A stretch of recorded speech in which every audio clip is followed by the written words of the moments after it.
Morning all and welcome back once again to I Like Watches Too, and welcome to another unboxing and first impressions video. In today's video I'm going to share with you a couple of new watch releases from China. A Jianghun, I suspect most of you are already familiar with this brand, and this is a relatively new brand. I have featured one of their watches a little while ago and the feedback from you guys was very positive, but they've rebranded. That was one of the criticisms when I reviewed their first watch. It was the branding, of course. So yeah, I'll show you one of those in a moment. Same watch, just different colors.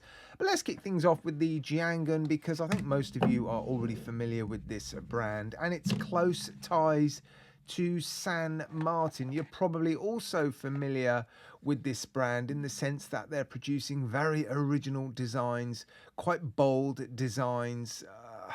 They're not necessarily my thing. I respect the brand for doing its own thing and sticking to its ethos, whatever you want to call it.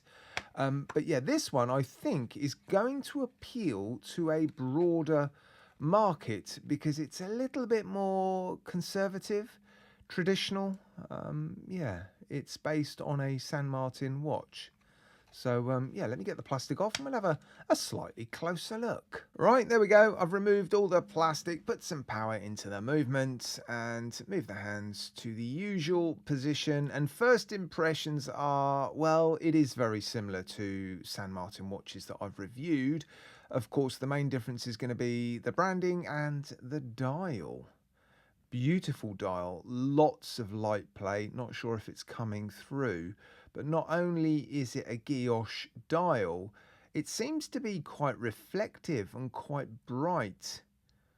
So there are some decent reflections, lots of light play. Probably best get this watch outside when it's sunny one day and try and capture that effect. But yeah, I don't think it's coming through the camera particularly well.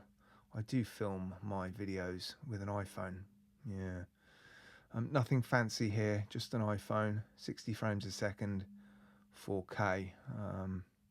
But yeah, it's still not really. See, as I'm looking at the watch without looking at it through the screen, the reflections just appear a lot brighter and more crisp when I'm looking directly at the dial. But yeah, I'm sure you can see some light play from this dial. There is an on-the-fly adjustment system, although they've put inside this clasp the sort of old style. They've been using, well, I guess a more current version.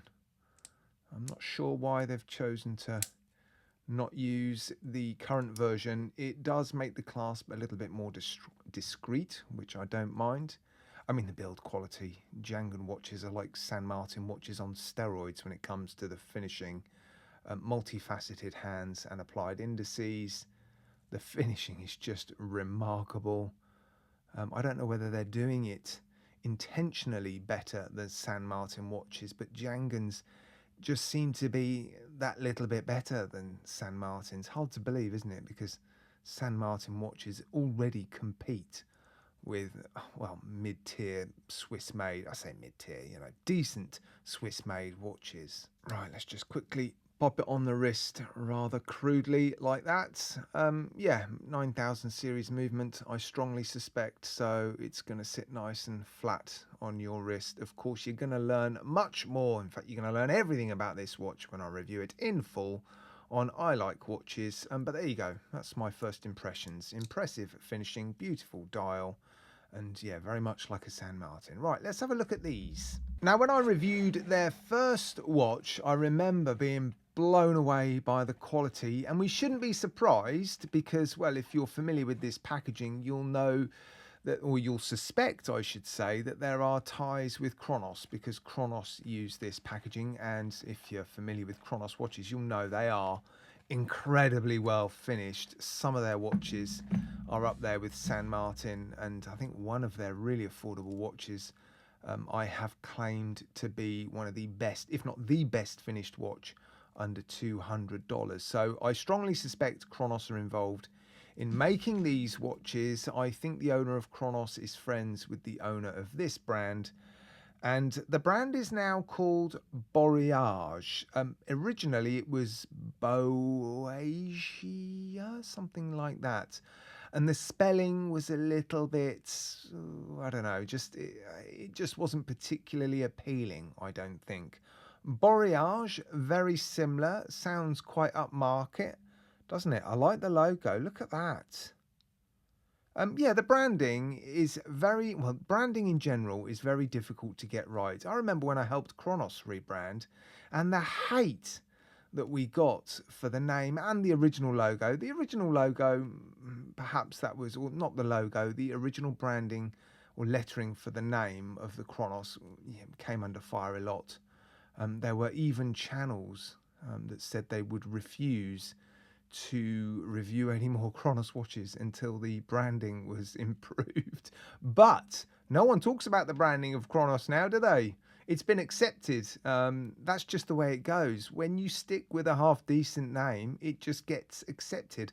I don't think any watch brand would be rebranded and everyone would say, oh, it's amazing. It just doesn't happen. Anyway, I'm getting distracted. Let's get back to this watch.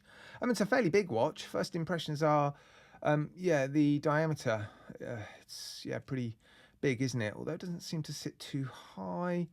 It's going to be one for bigger wrists. I strongly suspect, like the first watch, it's going to be beautifully made. Let me get the plastic off and then we can have a little look.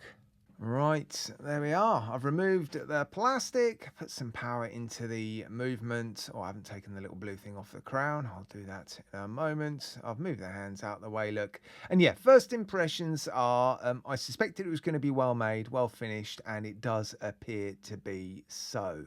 The polishing and the brushing just looks so good. You don't even have to get the macro lens out to look at that and say, oh, that looks impressive. The polishing just looks so bright, so flat, and the brushing satin-like, isn't it? Yeah, it's definitely a bigger than average dive watch. Bezel action, oh, that's nice. Oh, clicks, have a listen. Yeah, I like that. Ceramic bezel insert. It's an automatic diver. Yeah, there's an interesting design on the dial. Difficult to know what that is. Looks like seabed or just land with blue sky. The detail seems to only be in the bottom half of the dial, and it's fading to a fairly dark blue or black around the outside. Yeah, some really nice polishing on the case, but the bracelet seems to be fully brushed. And that's brushed as well. They're so good at finishing, Kronos. I'm assuming Kronos. Let's just assume Kronos have made this. They're so good at finishing that it's almost a shame that they haven't added a few more decorative, polished touches. Look, there's multiple facets on these links.